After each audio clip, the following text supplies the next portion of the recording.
Ladies and gentlemen, welcome to the AEW Dynamite live post show right here on the Ango YouTube channel. Ladies and gentlemen, thank you all for joining me tonight. It's going to be a good one because tonight officially kicked off the new era for AEW. And look, I mean, if you guys have been watching my last few AEW streams, you know that I've mentioned that AEW seems to be getting a lot better. It seems to be improving. It seems to be laser focused. And today was a successful episode, in my opinion. Honestly, I had a lot of good to say about tonight's episode. Of course, there's going to be things that aren't perfect, but that seems to be the trend in pro wrestling. But of course, one big thing that I always talk about in pro wrestling is how can you leave the viewers wanting more for next week. And for me personally, I know this isn't a big thing for everybody, but I'm a huge Brian Danielson fan. I'm also a huge Will Ospreay fan, so it shouldn't shock you that I'm excited about next week, right? Because it looks like AEW Dynasty, that's probably when it's going to happen. I think that was the seed being planted. Brian Danielson versus Ospreay. They ended the show with a stare down. Ospreay beat Kyle Fletcher. Fantastic match. But obviously, like I said, I like when episodes end with something that get me wanting more. And that's exactly what AEW did tonight. So obviously, we're going to talk about it. We're going to talk about the good, the bad. For the most part, I think there was a lot of good. And it's interesting because, I tweeted about AEW being good.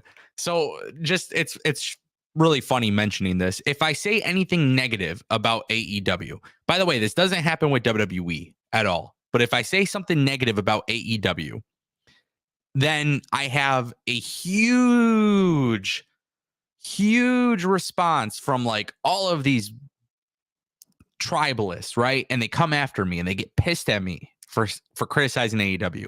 Those same accounts are completely fucking gone. They're logged off if Ango says anything positive. And it's been that way since 2019, which is funny to me. However, Tony Khan tweeted out that Okada was all elite. And you guys know I'm a huge Okada fan. Obviously. Okada debuted tonight and he turned heel. And I thought this is one of the best segments that AEW has ever had. There's been a couple great ones in the last few years, but it was funny because I responded to Tony Khan, and the response to this is the funniest shit ever. AEW fans, wrestling fans on Twitter are the fucking worst human beings on this fucking app. Like, it's the funniest shit because I tweeted out, I said this was probably one of the best segments in AEW history. And of course, it's got a lot of love, but a lot of people are like, hey, what an incredibly low bar. Not even close to reality. That says a lot about AEW history. It was the worst. And then you got people posting the Shawn Michaels gif, and it's just funny to me. To me personally, I think it's funny that this is how wrestling fans react. You can never say anything positive or negative about a wrestling company without people having like mental breakdowns about it, which is really strange. I feel like there's just so much worse that happens in this world. Honest to God, I feel like this world has so much terrible shit that's happening and so many different circumstances for people that are just not good. And people would rather spend their time on this fucking app to just get mad or annoyed with the fact that somebody enjoys or doesn't enjoy something. And I'm a fucking nobody. So the fact that if I say something good about AEW, I get hate. And the fact that I say something bad about AEW, I get hate. And the reality is, y'all motherfuckers better realize I am not going to stop talking about wrestling. So that's just kind of how it is. I just thought it was funny because Okada's heel turn was fucking awesome. Okay, really awesome. We're obviously going to talk about that. Justin Kennington became a member for 18 months. He says, please, TK, give us Ospreay versus Danielson. That would be match of the year. Dude, this is like I said, I like when episodes of wrestling end with something big to get you excited for the next year. And to me, that's exactly what this was. Fire. Ospreay, Danielson, sign me up. AEW Dynasty is in April 21st. You give us Ospreay and Danielson then, I think it's just going to be magnificent. I think people will be really, really happy with it. I think a lot of people will genuinely enjoy it. And the cool thing about Danielson and Ospreay, by the way, just let's make that clear. These guys, you know, Danielson doesn't have that much longer, unfortunately, in the wrestling business. Like, he's been pretty upfront and honest about that. So just keep that in mind. Like, you got to get the dream matches out of the way. You got to get those big matches out of the way. And this is one of those things that has to happen. So I'm very glad that's the way that they ended Dynamite for sure. Justin, appreciate you being a member for 18 months. Shout out to you, brother. Cedric Gilmer also for 18 months. That Okada and Young Bucks shot was amazing. Dude, it's so cool. It's so cool. I think it's I think the Okada and Young Bucks thing is great because I've been talking a lot about the Young Bucks character work being awesome. I think the reason why people hate the Young Bucks so much is because they're getting worked. They think that's like legitimately how they are in real life, which is obviously not the case. But the Young Bucks are pieces of shit. Their gimmicks are that they're pieces of shit.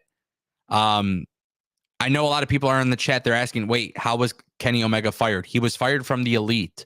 I can't put that many characters in the title, obviously, but the Young Bucks basically came out and made an announcement. Hangman Page has been suspended without pay indefinitely, and Kenny Omega has not been making dates, obviously, because he's out with diverticulitis. So therefore, they fired Kenny Omega from the Elite. And then the person that they bring out is Kenny Omega's arch nemesis. It's his biggest rival, which is Okada. I put this tweet out as well. I said, listen, Kenny Omega, obviously the number one important thing is health. He's got to be healthy. But if Kenny Omega gets healthy, man, listen, Wembley Stadium, Omega versus Okada. It's going to be freaking amazing. So I love that. It's very much in the realm of Young Bucks character. And the thing is, like, I feel like one thing that I'm noticing here is that AEW tonight reminded me of 2019 AEW, where things were happening on TV that led to long-term storytelling. So that to me is huge. That to me is a big proponent of what I like in WWE.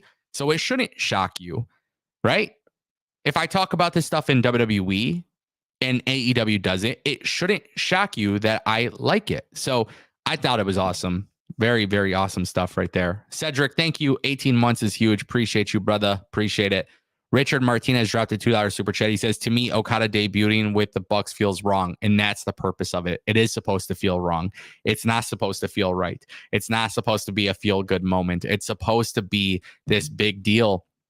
And truth be told, I love that so much because at the end of the day, when you think of storytelling, right? Storytelling is supposed to make you feel something. And when it doesn't feel right and they're heels, that means it's working. That's what it means. It means it's working. Personally speaking, I like that. Also, Okada debuting.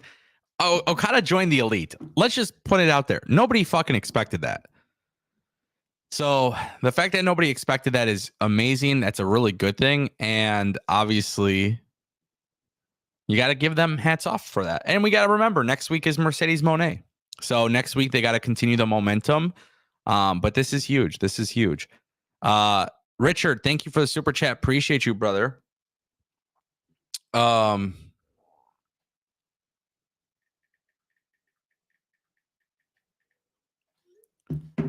Really quick, guys, we're at like 200 or 300 viewers. Can we get 100 likes on this stream? I don't know if that's too much to ask for. I can live without you guys not giving me super chats and donations and stuff, but I cannot live without them likes. I need you guys to validate my feelings. All right. Yeah, very, very cool stuff right there. Obviously, just really dope. I'm gonna be honest. I just feel very positively about that segment. Honestly, the whole thing with Okada, the whole thing with Ospreay, Bryan Danielson, like long term, it just feels like AEW is on track again. Again, it feels very much 2019. Humble85 put out a very interesting comment, an unpopular opinion, but AEW doesn't do their best work with the Black or Latino talents.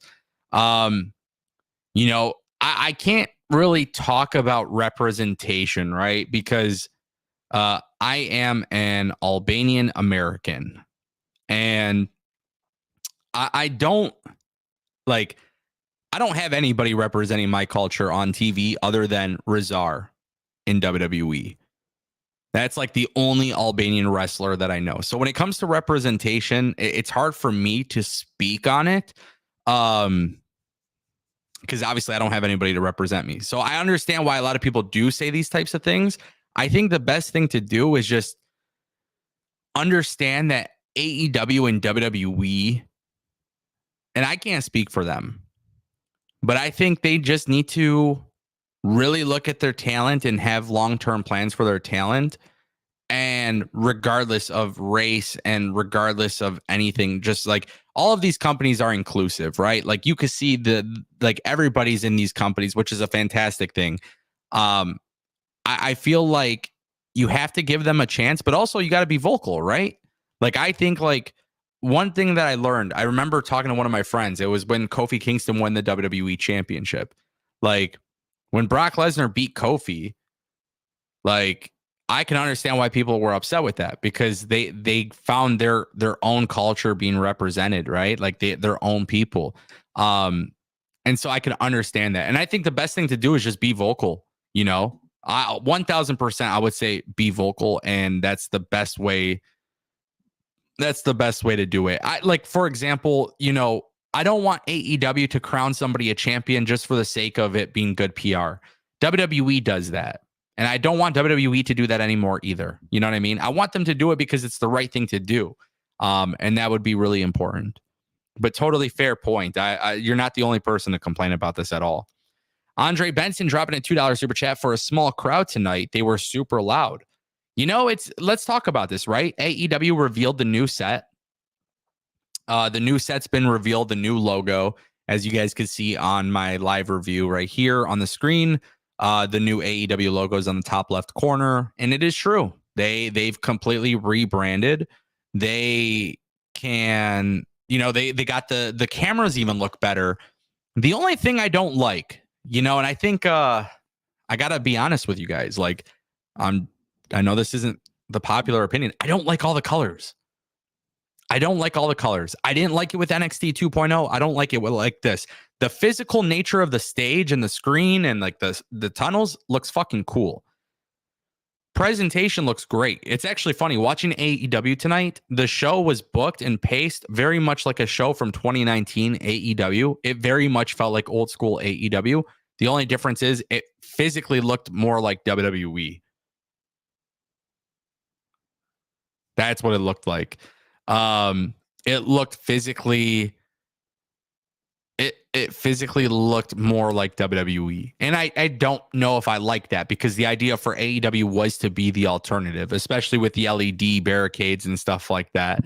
But at the same time, too, Andre brings up the crowd, and I think it's important to mention that the crowd is small. And hopefully these shows are getting to the point where these shows have to get to the point where with AEW, they're getting momentum to the point people are buying tickets. Like that's the best way to kind of point it out. Right now, we're not seeing that. No matter how good I talk about the booking today, it doesn't change the fact that people are not buying tickets as much as they should be. Obviously, that's going to be a little bit different for Mercedes Moné. But look at WWE as a perfect example. Did it happen overnight for WWE? Absolutely the fuck not. It does not happen overnight for WWE. Don't let these podcasters and these fucking idiots on the internet try to tell you that it's going to happen overnight. You can't just flip a switch and it happens. Don't get it twisted. I might be praising AEW tonight. I may have praised Revolution. I may have praised AEW last week. But the number one thing I talk about is consistency. Go watch my videos from 4 or 5 years ago, and you will understand exactly what I'm saying. This is why I don't get offended when people tell me I'm a hypocrite or I'm a liar. Nobody ever fucking proves it. Nobody ever sits there and pulls up the fucking receipts, because it's not fucking possible, right? Don't get it twisted. The show was great. Last week was great. They're making strides. But my number one complaint for years has always been consistency. So ultimately, for a small crowd, they were super loud. And I appreciate the crowd being loud. At the same time, too, it's important that we acknowledge the fact that AEW always has great crowds. Regardless of the size of the crowd, their crowds are always fantastic. That's never been the issue. I want AEW crowds to look like WWE crowds. I want 9 to 15,000 people in a sold out arena. I want that. It looks amazing on TV and it's loud as hell. You know, I really do feel like somewhat concerned for people when I see them act irrational when it comes to WWE or AEW, because ultimately at the end of the day, it makes no sense for any individual human being who watches this stream, including myself, to sit here and want one company to do better than the other. There's nothing. Unless you invest your own personal money in these companies, there's no reason why you would ever have a tribalistic mentality. And for me, I think you guys all know, I've talked about this several times and I will keep talking about this. It will never go away. I'll keep talking about this. I have a business where I talk about pro wrestling. I was one of the very first few people to discuss AEW long before the company even launched on this platform. I do not want these companies to die. I want them all to do well, largely because I'm a wrestling fan. And then also because if you have common sense and you have brain cells, my business also depends on it, right?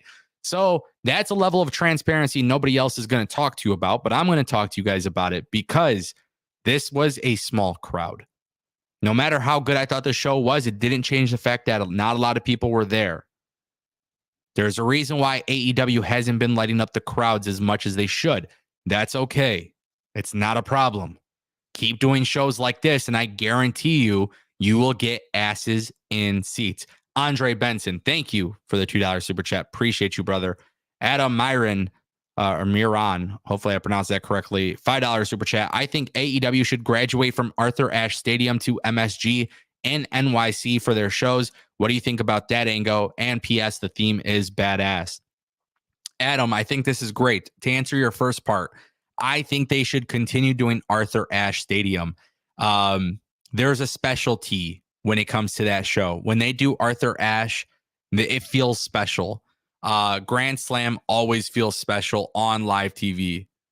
And I feel like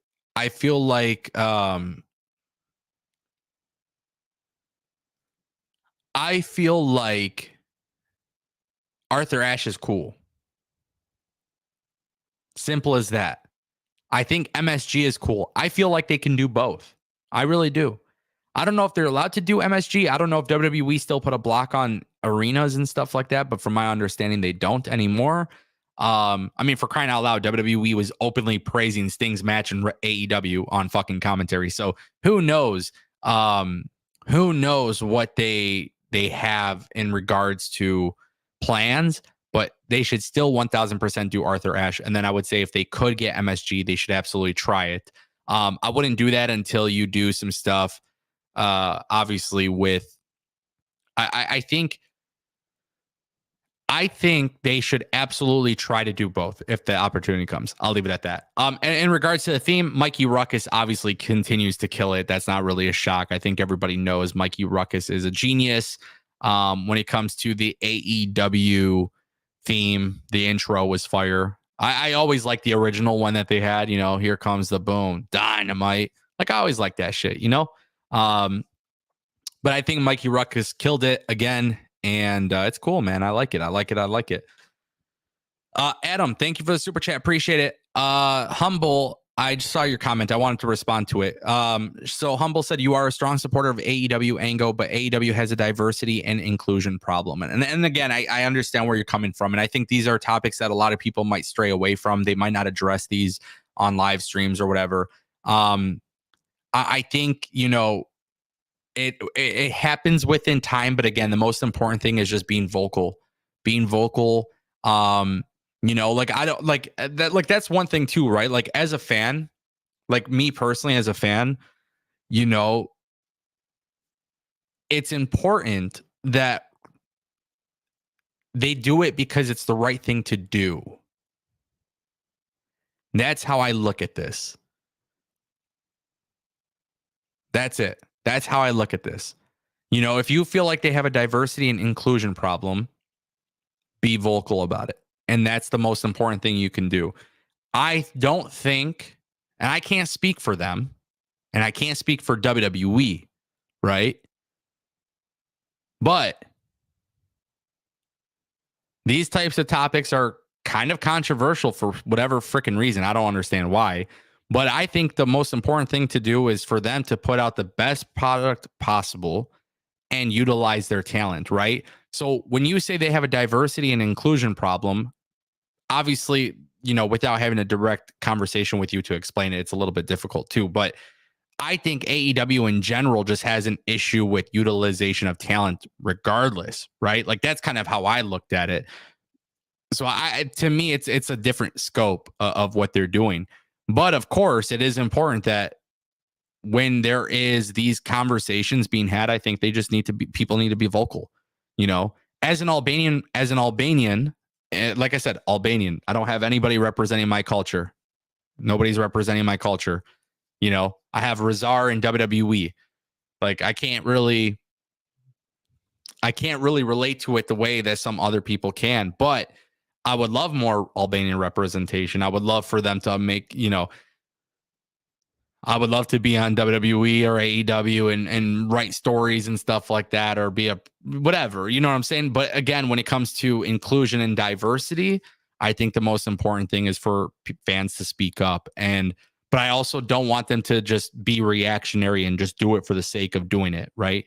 You know, I think it's important, like anytime there's an issue, and you guys might notice this with my content, but I speak up quite often about AEW and WWE doing things wrong. If there is something wrong, I speak up about it, right? But at the same time, too, I don't want them to change it just because Ango said to change it. I want them to change it because it's the right thing to do based on a variety of factors. I think with AEW and WWE, you got to give me the best content every single week. And both of these companies, both have an issue with utilizing talent in general. That's it. That's all it is. In my opinion, they're just in general, regardless of anything, they have a hard time utilizing talent in general. So when you're signing so many people, that becomes an issue in itself, obviously. But hey, Humble, this is something like I hope throughout time, you know, you please share with me your opinions on this. You constantly come back to streams. I want you to feel good about what you're watching. And obviously you care about this, as you should. I think we all should care. But at the same time, too, I want you to update me and tell me, do you feel like this is something that they're going to get better with as we do more of these streams? You know, just let me know if that is something you feel like they're improving on. But also just remember to be vocal. And I will be vocal for anything, obviously. But I just want AEW in general to get, like, we saw Malachi Black on AEW Dynamite tonight, and it's for a promo for AEW Collision. You know what I mean? Like, I feel like that's terrible utilization. So I'm just kind of bringing that up. It's all love, Humble 85. Appreciate you always coming through too, by the way. Andre Benson dropping another $2. Tonight's show might start putting people in the seats. It's never going to be one show. That's one thing I wanted to say. For example, Edge and Christian had a really cool segment tonight. Riho, you know, beat Chris Statlander. They're teasing something with Statlander turning heel. There's a lot of small stories being built up on this show tonight. It doesn't happen with one show. It didn't happen for one show with WWE. It's not going to happen for one show within AEW. I just need you guys to understand that. I need you guys to understand that. I think that is really important for people to understand. I think people need to understand that, like, you can have 10 shows in a row that are really good and still have bad ticket sales on the 11th show. There's a lot of factors. It could be the price of tickets. It could be the market that they're doing. It could be just in general, the economy. There's so many factors. So it's not always going to be just, you know, it's going to be more than one show that gets people to buy tickets. That's just truly how it is. But I think tonight was a good start. I feel like last week was a good start. I think 2024 has been a pretty big improvement for AEW. The last 2 years have been ass, in my opinion. And And if that's offensive, that sucks. I don't give a shit. The last 2 years of AEW television have been pretty shit. It had a couple good things here and there, but for the most part, the last 2 years were pretty darn tough to watch. But 2021 was good. 2020 was good. 2019 was good. Here it is, 2024. Keep doing some good stuff and people will buy seats. People will buy their seats. People will buy them. You know, it's funny, and I'm bringing this up because I think this is such an important piece to the puzzle that nobody wants to talk about because, of course, you're not going to get the clicks you're not going to get the clicks. You're not going to get the engagement for talking about this. But, you know, maybe this is controversial. I don't know. You can tell with the economy how much has changed, at least in the American market. In America, the economy has changed. For better or for worse, it depends on the person. But for a lot of people, they aren't making as much money or the cost of goods have gone up a lot. You know, some people got student debt. Some people, I mean, there's just so much that could be said about the economy. Then you're asking fans to buy pay-per-views for $50, right? $50 pay-per-views. Now they're launching a ninth pay-per-view on April 21st, AEW Dynasty, right? So not only are you selling pay-per-views for $50, but then you're selling tickets anywhere from like 30 to 300 or whatever the cost is. You're going to different markets. Then it costs money for gas, but gas prices are also up. There's a lot of shit that's involved that's going to determine whether somebody's going to buy tickets to a wrestling show. And me personally, I'm just not one of those guys. Like, I love wrestling. I go to wrestling shows when they happen, but I don't always need the greatest seat. I don't mind having a little bit of a cheaper seat if I have a good crew that I'm with or whatever. You know what I'm saying? But the best financial decisions that are made, like, you got to factor in a lot these days. Groceries are more. Gas is more. There's a lot to be said about this. So I feel like it is very difficult to sell tickets when you look at the economy not necessarily being as good, and then also the show not being as good. So if you want AEW to sell more tickets, the reality is they have to have a lot of good shows in a row. They got to keep the storytelling at an all-time high. And on top of that, you got to hope that people are able to afford it. And that's the reality. Like, the reality is it's not cheap anymore. And that's not just an AEW thing. Like, one of the big complaints that I saw about AEW, and I know this isn't a popular opinion, but I feel like with AEW, for example, they would price it out very high in the beginning, and then they would start doing promotions like buy two, get one free or whatever way later. And that's a big complaint that people have had because they're like, hey, like, you started off selling it so high, then you drop the prices after the fact that I bought it for such an expensive price. Fuck that. That's a real complaint that AEW has had. I don't know if that's still ongoing, but I hope that's not. I hope that's not the case, obviously. But it's important that people realize, like, there's a lot of factors in that, and it's not cheap. So you got to have good shows, not just once, but you got to do it more often. I Am Not Avery says there's no long-term story to keep interest in wanting to go. And I feel like tonight kind of started something special, obviously, with the Young Bucks, Okada, and Kenny Omega. I think that's one thing. Like, a lot of people aren't realizing the seed was planted for an Okada, Kenny Omega match. But obviously, Kenny Omega needs to come back, and he needs to be healthy. He needs to be cleared. But the idea of Young Bucks and Kenny Omega and Hangman and the Elite all having a major storyline, and then, you bring in Okada, I think that's perfect. I really do think that's a perfect long-term story. It's the seed was planted. And I'm telling you guys, like, literally, please, if you watch my content, especially for WWE, you know, if you watch my content and if you watch my reviews, you know how genuine this is. I just like the little details. And tonight, AEW had them. They did. They did have them. So, Avery, I understand where you're coming from, but I think that could change. I think that can change. And that's what I hope for. I hope it changes, right? It's like I said, we want this to get better. We want this to be a better thing for AEW and pro wrestling. And obviously for my business, I want it to be better. So a lot of good there. And then also multiple women's storylines tonight. Stories, segments, promos. Obviously something that can happen. And it could change. It doesn't mean it's going to change right away. But they started planting some seeds tonight. And now this is our time to say, hey, be a little bit more open-minded, give them a chance to tell the stories. But just remember, like I said before, last week I said it, consistency. AEW could be the greatest promotion in the world, but they're not consistent. And last week was good. This week was good. We'll find out what I think next week. But consistency is the key. There's a lot of weirdos on the internet that will try to paint a picture that I'm anti-AEW, but I swear to God, they're so fucking lazy. They will never, ever, ever do their research, and they will never even fucking respond back because it's all bullshit-ass behavior because they want to. In their heart, they want to feel like Ango fucking hates AEW, and little do they know that I actually enjoy it. I just criticize it like I do any other wrestling product. And that's the problem with wrestling. And that's the reason I think AEW hinders itself because of certain fans in their fan base. You know, at the end of the day, if I sat here and only said what was positive, right? If I only said the things that I liked about wrestling, then what is the point of my YouTube channel? The point of my channel, by the way, I'm not a news channel. Like, let's be clear about that. I'm an opinion guy. I talk about wrestling. I give you guys opinions based on the stories. And that's it.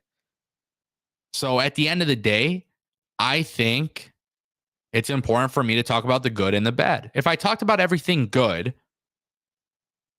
what good does that do to me personally when I don't actually feel that way? And that's the problem. There's a lot of people out here lying about their opinions. They're lying on their tweets. They don't take this shit. They say whatever is going to get them more subscribers and more likes. And I promise you guys this. I love what I do for a living, but I'll never hide my real opinions on wrestling just to get clout, just to get fame, just to get subscribers. At the end of the day, I like the fact that I literally get to say whatever the hell I want, and that's it. There's nobody that's going to control my opinion on wrestling. Nobody whatsoever. I don't care. The only way, and I said this before a long time ago, and like I feel like some of my OGs know this from Discord, but I talked about it. I was like, even if I were to work for a pro wrestling company and they said, hey, you could still do your YouTube channel, I would not work for a company if they told me I couldn't talk about what I want to talk about. You know, that's just the way it is. Andre did drop another super chat. He says, you are right about that. Last 2023 was bad. It was, bro. There was nobody who can literally, I would ask people like, hey, tell me about a storyline that you liked. And nobody fucking gave me an answer. But that's why nobody, like the opinions and stuff like that is you have to be genuine with your opinions. And I think Tony Khan, it's actually funny. If you ever look at a lot of the things I've ever criticized AEW for, and I think this is purely coincidence. I'm not stupid. I don't think Tony Khan's watching my shit and being like, oh yeah, this is it. But I think there's things I've complained about with AEW and they've all been pretty much at some point been acknowledged, whether it's been in a media scrum or by their TV booking or whatever it may be. The only other thing that I really want AEW to do at this stage is split up the rosters. I don't know if that will change, but I do feel like that's something that needs to happen. But again, that's just the way it is. Thank you, Andre. A. Jackson, $4.99. I stopped watching wrestling because I got into UFC. If AEW was that bad, glad I missed the whole 2022 year. LOL. Just started watching again at Full Gear. So this is how I look at it. 2019 was awesome. 2020, still early days of AEW. And then obviously the pandemic. At the time, it was really hard, right, to judge it because it was a pandemic. But it was good. Like, shout out to AEW and WWE, regardless of what wrestling fans think of, you know, for several months, man, we couldn't go into work. We couldn't travel. We couldn't go into places. We couldn't do shit. A lot of people forget about how fucking depressing life was. And AEW and WWE put out content every single week, regardless if there was fans or not. It was very difficult to judge, but they did a good job. 2021, fucking banger. I was there at All Out 2021. One of the best pay-per-views I've ever gone to in my life. Just a phenomenal time, right? Then it all kind of changed. I don't know why, what happened, how it happened. I can't even tell you. It just seemed like they lost focus, man. They lost their vision. 2022 and 2023 was just every so often they'd have some really good stories and some really good moments, and then the rest of it was just complete ass. Late 2023, it starts to pick up again. Wembley was awesome, right? And then it starts to fall apart. It just wasn't consistent. And I said it. I mentioned it at the time. AEW's having a identity crisis. And now here we are, 2024, and all year they've been pretty freaking solid. And this week, I thought the Okada thing was fucking incredible. And then to end the show with Bryan Danielson and Ospreay, brother, you're watching it at the right time. You know, and the cool thing is, honestly, I'm not going to tell you to watch WWE. I don't know if you watch it, but just based on your super chat, like if you like the UFC, WWE is obviously now owned by TKO, which is, well, it's owned by Endeavor, which launched TKO, which is UFC and WWE together, right? So there's like some cross promotion and stuff like that there too. There's some synergies. WWE is starting to present themselves more like UFC in a way. But the cool thing is, if you're also watching AEW and like specifically for matches and stuff, they got great matches, bro. That's the way to do it.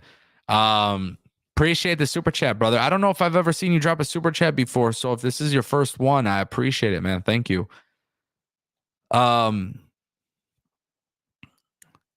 Lot of great stuff tonight. Again, one thing I did want to point out too, Jay White and Darby Allin. I didn't get to talk about this. This will be the last thing I talk about before I end the stream. Because again, I know you guys want to go to bed early and stuff like that too. We don't want to keep you guys too late tonight. But I did want to talk about this just so you guys are all aware. Darby White had a promo, and I thought he was awesome in this promo. Which, if you guys have ever watched my content before, I haven't really praised Darby Allin's promo ability that much. But it was really weird watching him without Sting. And Jay White comes out. Well, first, Darby says, hey, next week might be his last match. He says it could be his last match, and that's because he's going to go climb Mount Everest, which, by the way, like, not to be like Debbie Downer or whatever, but climbing Mount Everest, like, it's not something that everybody's successful with. And Darby kind of got emotional about it because there's always that risk. It's a very risky thing to do. You know, he's going to be gone for a very long time. He's going to be training, I believe, in China, and then he will eventually go and attempt to climb Mount Everest. And obviously, best of luck to Darby Allin for that, because that is a really crazy thing that he's trying to do. Darby Allin. Did I say Darby White? My bad. Jay White and Darby Allin. I don't know when I said that, but the chat, I see chat. But obviously Darby was kind of, you know, emotional about it. He was talking about it, and he's like, I don't know, you know, if next week is my last match, like, thank you or whatever. Jay White comes out, and Jay White, he, you know, I've been very clear. Jay White has not been presented well in AEW. Don't care what anybody says. Don't care how much you want to defend the booking of Jay White. I don't care. I don't care whatsoever. I see Jay White, and I see the way that he is, the way that he goes and talks to Darby on the mic. Darby spits back at him, and he's like, I don't buy into the hype, you know? Like, everybody knows. Like, everybody basically knows, like, hey, you did the Tokyo Dome, and you come here and you're playing with fucking cardboard, you know? And he's like, I just don't see the hype. And I loved it. I thought Darby Allin cooked Jay White on the mic. I thought that was really dope, honestly. Just a really cool way to get me excited for next week. And now this actually, just so everybody has an understanding, Darby ain't going to be there. Darby ain't going to be there, obviously, after next week, after AEW Big Business. Jay White needs to write him off. Do it the right way. Write him off. Put some legitimacy on Jay White. That's how I look at it. Put some legitimacy on Jay White and get him back on track. Fuck all this other bullshit. I don't care about the ROH trios belts. I don't care about any of that shit, bro. Fuck bang scissor gang, bang gang, whatever. Bang bang scissor gang. Everybody loves the acclaim claim. Blang blang bang bang. Yeah, that shit needs to disappear. Call David Blaine. All right. You feel me? This is what I'm talking about. That shit is ass. It doesn't help Jay White. Jay White needs to go out there. He needs to take care of Darby Allin. Darby Allin needs to go and take some time off, obviously, for his trip and everything like that. He's got some crazy stuff to work on. Let this be the moment that makes Jay White. We're going to see Okada. We're also going to see Mercedes Moné. Make this a massive episode. Remember, we were talking about seats and asses earlier. How you're going to do that is momentum. So do it.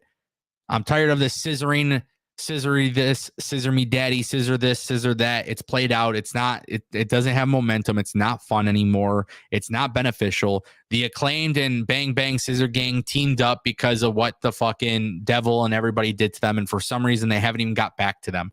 Flaws in storytelling. So Jay White needs to get out of this bullshit. Have him defeat Darby Allin, not Darby White. Have him beat Darby Allin, do it decisively, send him off, and Jay White needs to start cooking every single week. He needs to have a massive singles match, and I would do that for AEW Dynasty. That's how I look at it. We got a membership for 1 month. Shout out to Wrestling is Art. Is it just me, or is UK now working if needs not working? It needs MJF versus Adam, but love your content, brother. Keep killing it, man.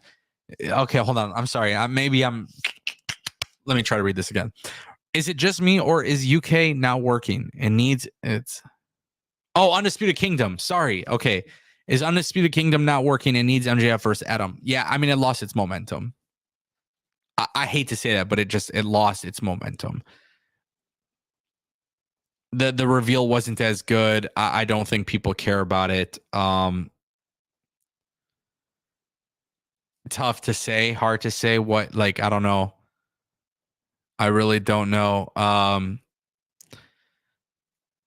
In my opinion, I feel like with Undisputed Kingdom, it just doesn't have momentum. I did like Kyle O'Reilly's promo tonight, by the way. I thought he was very logical and very good about what he did, and I just thought it was awesome. We don't get to hear Kyle O'Reilly talk often. MJF is probably going to come back April 21st. I think they're going to try to revisit this, but in my opinion, I just don't know if it's worth it. And I would just try to drop it if I was them. But that's just my opinion. Wrestling is Art. Thank you for the extension. I am not Wardlow says Darby being written off spells the death of the four pillars. Keep grinding. I am still not Wardlow. LOL. My brother. Avery, thank you for that. Yeah, Darby being written off spells the death of the four pillars. I mean, Sammy Guevara is suspended. MJF is not there. They need to go back to the four pillars at some point. That's how I look at it. They need to go back. But, here's the thing. Darby needs to come back too, man. And Darby needs to go do Mount Everest, and hopefully everything goes well. He comes back and they turn it into some really, really cool stuff. They turn into some really cool stuff, and when he comes back, they maybe turn him heel or whatever. It's going to be interesting to see what Darby does as a singles guy, because it's been so long since he was a singles guy. But I am excited about that.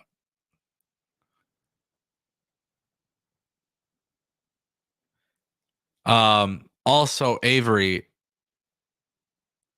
just want to say shout out for you reminding me about the Wardlow thing, because I almost forgot about that. I was thinking, I'm like, wait, what the fuck is the Wardlow thing? Yeah. Thank you for that, brother. Appreciate the super chat too. Thank you. Yeah, Sammy's suspended. A lot of people are asking about that. Sammy was Jungle Boy, Avery. Yeah, I don't give a fuck about Jungle Boy. My bad. Yeah, I was trying to think of who the fourth pillar was, and then I just realized who gives a fuck about him. Is that harsh? Maybe it is.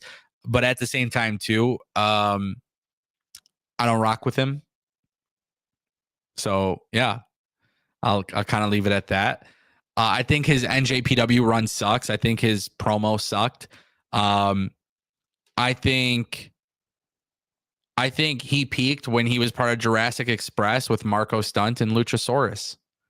But yeah, he technically was the fourth pillar. Nah, sorry, dog. It ain't happening. Come on, Ango, lay off JB. No, brother. No. I'm just being honest. No. A lot of stuff. I covered it too on a video that I made for more Ango. So, ladies and gentlemen, that's going to conclude our live stream. Appreciate you all stopping by tonight. I'm keeping this one a little bit shorter, 45 minutes. Probably going to be back tomorrow during the day for a live stream. Don't worry. We're about to pick up the live streams like crazy. There's going to be a massive schedule. And yes, ladies and gentlemen, for those who want to watch me play video games, WWE or AEW, that is coming, should be by next week as well. So we're going to actually have a full-time schedule, and it's going to be really cool.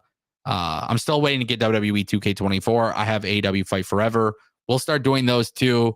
I'm going to be changing the way I do YouTube a lot this year for better reasons. So yes, ladies and gentlemen, thank you all for stopping by. I fucking love you all. And I hope you guys enjoyed the wrestling tonight. Thank you to everybody who dropped a super chat, became a member, all that good stuff. I'll see you all next time. Peace.